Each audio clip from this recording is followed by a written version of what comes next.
Pertama, saya akan menjelaskan apa yang dimaksud dengan hak cipta.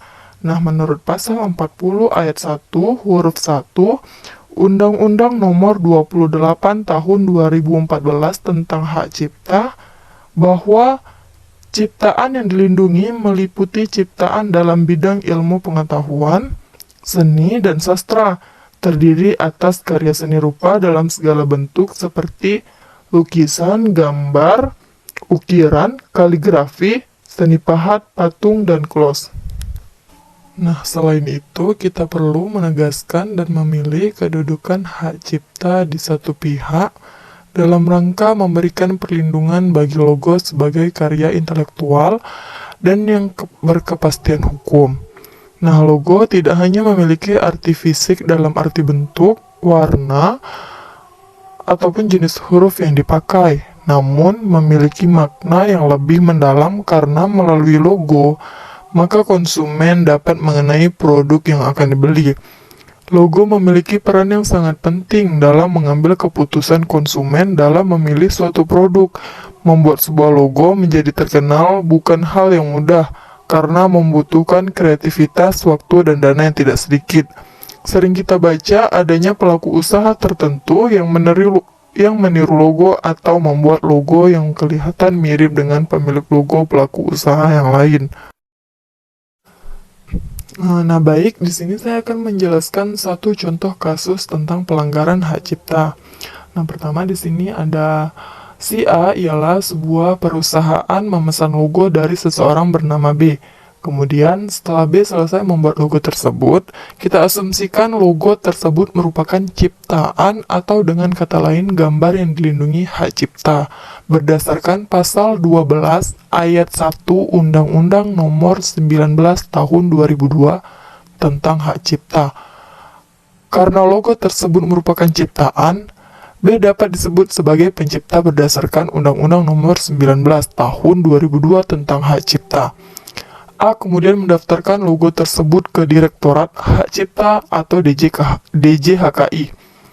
Berdasarkan peraturan perundang-undangan yang ada, Direktorat Hak Cipta biasanya akan menerima pendaftaran itu meskipun dalam ranah perlindungan hak cipta. Pendaftaran bukanlah syarat untuk adanya perlindungan hak cipta. A sebagai pihak yang melakukan pendaftaran itu kemudian memperoleh kualifikasi sebagai pemegang hak cipta atas logo tersebut. Nah, baik, di slide selanjutnya karena niat perusahaan itu ketika memesan logo adalah memang untuk menjadikannya sebagai merek, maka A kemudian mendaftarkan logo tersebut ke Direktorat Merek. Setelah terdaftar, logo itu dilekat pada sebuah produk. Nah, selanjutnya di sini saya akan menjelaskan bagaimana cara penyelesaian kasus yang terjadi pada hak cipta. Nah, yang pertama di sini ialah menyelesaikan di pengadilan dapat dilakukan untuk memutuskan ganti rugi yang akan diterima oleh pihak yang merasa dirugikan. Nah, hal tersebut sebagaimana diatur dalam pasal 96 Undang-Undang Nomor 28 Tahun 2014. Nah, proses pengajuan gugatan ke pengadilan dilakukan dengan berpedoman kepada tahapan yang sudah diatur dalam pasal 100 Undang-Undang Nomor 28 Tahun 2014 dan tahap penyelesaian akan dilaksanakan maksimal 90 hari dan dapat ditambahkan maksimal 30 hari sebagaimana dalam pasal 101 Undang-Undang Nomor 28 Tahun 2014. Nah, penyelesaian sengketa melalui pengadilan dapat dilakukan dengan cara mengajukan gugatan perdata melalui pengadilan yang berwenang. Jika sengketa tersebut menyangkut pelanggaran hak cipta maupun merek, maka gugatan diajukan ke pengadilan niaga sebagaimana disebut dalam ketentuan pasal 83 sampai 86 Undang-Undang Nomor 20 Tahun 2016 dan pasal 95 Undang-Undang Nomor 28 Tahun 2014 tentang hak cipta. Nah, baik, selanjutnya di sini saya akan menjelaskan tentang hak merek. Nah, yang pertama saya akan menjelaskan dulu apa itu hak merek. Nah, di sini yang terdapat dalam pasal 1 ayat 1 Undang-Undang Nomor 20 Tahun 2016 tentang merek dan indikasi geografis bahwa merek adalah tanda yang dapat ditampilkan secara grafis berupa gambar, logo, nama, kata, huruf, angka, susunan warna dalam bentuk 2 dimensi atau 3 dimensi, suara, hologram, atau kombinasi dari 2 atau lebih unsur tersebut untuk membedakan barang atau jasa yang diproduksi oleh orang atau badan hukum dalam kegiatan perdagangan barang atau jasa. Nah, dari uraian pasal tersebut bahwa pemilikan atas merek, terutama yang berbentuk logo, gambar, atau sejenisnya, berpotensi bermasalah di kemudian hari apabila si pemilik merek tidak mendaftarkan logo tersebut untuk mendapatkan hak atas merek dan hak atas cipta sekaligus. Bisa terjadi logo atau lukisan tertentu didaftarkan sebagai merek oleh seseorang, sementara ada juga orang lain yang mendaftarkan sebagai hak cipta. Nah, baik, di sini ada satu contoh kasus tentang pelanggaran hak merek. Nah, yaitu di sini kasusnya tentang kuliner spesial sambal atau SS. Baik, akan saya ceritakan sedikit. Nah, sejak didirikannya, usaha jasa kuliner spesial sambal atau SS telah memiliki brand image yang dapat memenuhi kebutuhan konsumen.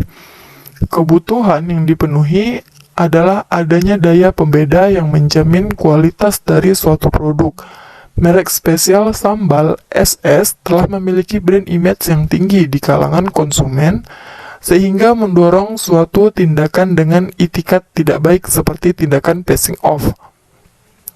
Nah, yang dimaksud dengan passing off ini sendiri ialah tindakan bertujuan untuk meniru seperti meniru merek baik nama, logo, dan unsur merek seperti warna dan kata-kata sehingga menimbulkan suatu sengketa merek. Sengketa merek terhadap merek spesial sambal SS adalah peniruan nama SS oleh pihak lain dengan usaha yang sejenis. Nama SS dipakai oleh pelaku usaha lain seperti SS untuk serba sambal yang terbesar di beberapa kota, Super Sambal SS di Kudus, dan selera sambal di Cengkareng dan Tangerang sejak tahun 2014. Nah, oleh karena itu, pihak pemilik merek spesial sambal menindaklanjuti perkara untuk menyelesaikan sengketa merek tersebut. Merek sebagai salah satu bentuk hak atas kekayaan intelektual HKI memiliki peranan penting dalam kegiatan ekonomi seperti perdagangan barang atau jasa. Menyelesaikan sengketa passing off merek spesial sambal atau SS berdasarkan Undang-Undang Nomor 15 Tahun 2001 tentang merek, yaitu para pihak memilih menyelesaikan sengketa melalui mediasi, yaitu menyelesaikan sengketa dengan bantuan pihak ketiga yang netral.